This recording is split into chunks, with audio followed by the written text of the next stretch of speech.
Hello everybody.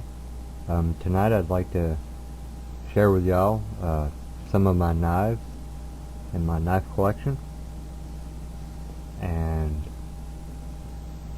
tonight I'll also be showing some updates to my Rat 7, my Ontario Rat 7, aka the Pathfinder, and I'll show you some updates that I've done to this and my little survival kit. And I've updated this knife to my kind of everyday carry if I'm in the bush. I'll start out with my everyday carry knife, which is a Smith & Wesson. It's a Extreme Ops.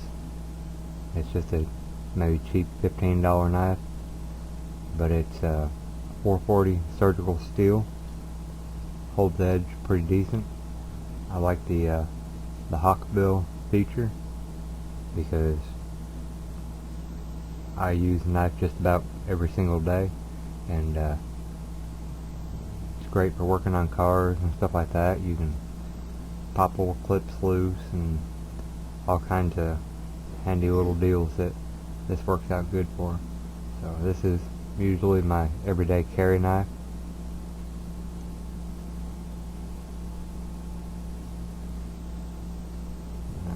You can see that or not. Probably not. Smith & Wesson Extreme Ops. But anyways, that's one. And this here is a Gerber 650 Gatorback. It's got a 3.5 inch blade by 1 inch wide. I don't know if you can see that. Gerber.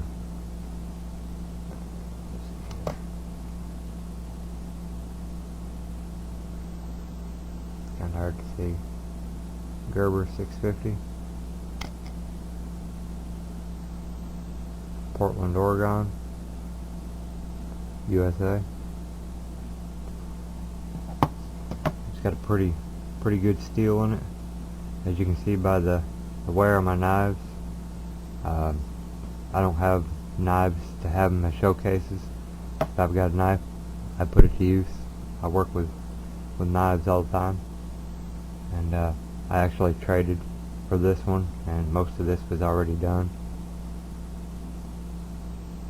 But that's a really nice knife. It's got like a rubberized handle, really good grip, especially in wet conditions, and it's just got a real nice feel. Heavy duty blade. You'll notice it's pretty thick. A man can baton, or a woman can baton with this. Great for many uses. Gerber 650.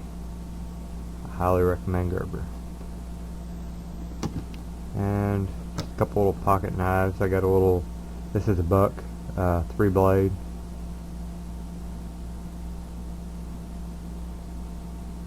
This, all 3 blades are extremely sharp on this. This is a little Buck 373. Pretty nice little knife. This one was given to me today by a friend of mine. It's a little Camillus, New York, USA. Little two-blade knife, excuse me. And it's an older model knife. It's got a good high carbon steel. I can tell by the steel turning back black. But seems like a pretty nice little knife. And this right here it's got a good high carbon steel blade also. This is kind of a utility knife, grain handle, just for small little odds and ends. It's almost kind of shaped like the Zacho knife, but it's really nice. Cuts really good. It's really sharp. It's sharp as a razor blade. And I've featured this in a couple of my other videos. This is a Camillus. My father gave me this knife, and I found this sheath at an Army surplus store. I asked the guy if he would be willing to, if he could just special order just a case, because this knife didn't come with a case, and he told me that he could, that if I wanted it, he would sell me just the case, and he would buy another one to replace the one that he sold. But so I ended up getting the case. It's got the metal backing, and this has got a steel diamond stone sharpener in it. That's my number 2 choice. It's Cornelius, New York, 1981. But it's a pretty old knife. At the beginning of my intro, where you see me batoning through the log, this is the actual knife that I used in that video. It's got double edge in the front, saw, little holes here. I usually tie my fishing line off of here. I've used this knife for fishing before.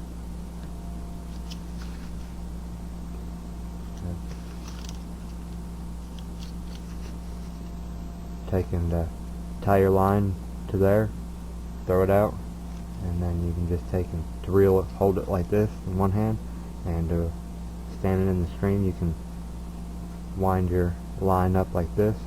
You can hold it for fishing. You can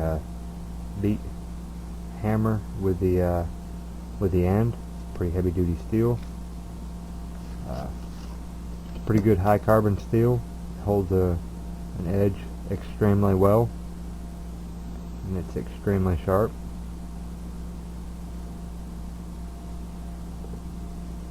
That was a very nice knife. Very nice gift from my father.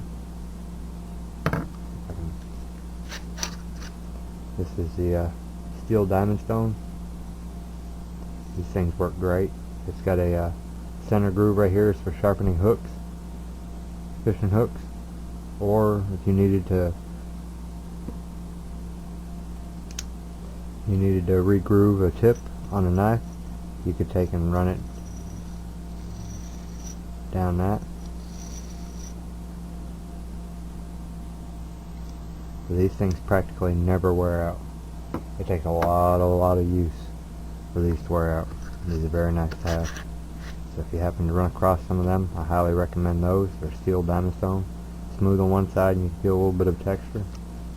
I chose to put that in there. This came with the original stone, but I give that stone to my wife for her emergency pack in her backpack. But this is a very nice knife. And last but not least, this evening, this is, let me close this right here. Safety first. Don't need to cut myself. Let's see. This right here is the Ontario Rat 7, aka the Pathfinder. This knife was a gift given to me by the Pathfinder 71. If you don't know who he is, please go check out his channel. He's a really good guy. He puts out some pretty good videos. I recommend everybody please check him out. If you like what he's doing, then please give him a sub. But I've been using this a little bit, as you can tell. I've started to wear a little bit on the edge, but it's the Rat 7 Ontario. And one of the additions, I put a divot hole for using this as for a bearing block for a bow drill fire. I had a special deburring bit for a drill. It's for deburring metal, and I just run it down in here. I haven't tried it out yet, but I will one of these days. It's I'd have to say I love this knife. Chops very well. It chops with ease. I used it a little bit this weekend. It chopped through everything that that I wanted it to go through with ease. I put a 550 paracord lanyard on it, and I'll show you my survival kit that I keep in the it's got a pouch. I also added some I wound some 550 paracord in there just to have on hand. I can still run my belt through here, and it's got the, I think it's for the mole packs and stuff, where the molly webbing or whatever they want to call it. But you can feed it through here and then snap it through. I also have a lanyard on the bottom. I just got it tucked up right here, just for storage. And this right here, it's an older steel. It's good high carbon steel. This is an old burlap sewing needle, and it's approximately 8.5 inches long. And this right here would be, it's got a really big hole on the end, and would be extremely useful if you're out in the wilderness and you have to make your own cordage. You'll need something with a big hole, because a lot of times it'll be, kind of thick. It's, a regular sewing needle is just not going to do the trick. The hole would be way too small for anything that a person could make in the wilderness. But also, this is the perfect size if I needed to sew a whole section using the 550 paracord. It's big enough, no problem. And in a survival situation, if I had to sew together some animal furs in the wild, this right here would come in real handy. You can see the tip. I just keep it stuck down the side. Don't interfere with nothing. And let's see, this is the knife that I use. It's a Victronics Switzerland stainless rosary. This is what I usually use for my for my magnesium fire starter. And let's see. And I've got a little sharpening stone, pretty fine sharpening stone, and my magnesium fire starter. And I pulled this out a little bit ago. Plus I've been keeping this here little extra section of 550 paracord in there. It's maybe a foot long, and on the inside there's 7 strands, so I've got 7 feet of inner line, 1 foot of outer line. That's more than enough for small repairs and sewing. I could tile 7 of them, get a 7-foot line for fishing, just out of 1 foot section. So very handy stuff to have. But that's all the stuff that I keep in there.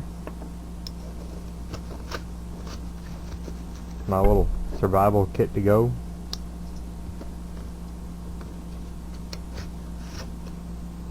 And put my little extra piece in.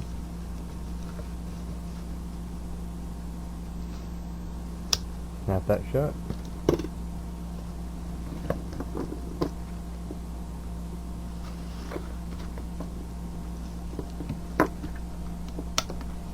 There it is, the Pathfinder. I'd like to thank everybody for joining me this evening, and I hope y'all enjoyed the video. I'd just like to remind everybody to cherish your friends and your family, because what you have today might not be here tomorrow. Y'all take care, be safe, and God bless. Thanks for watching.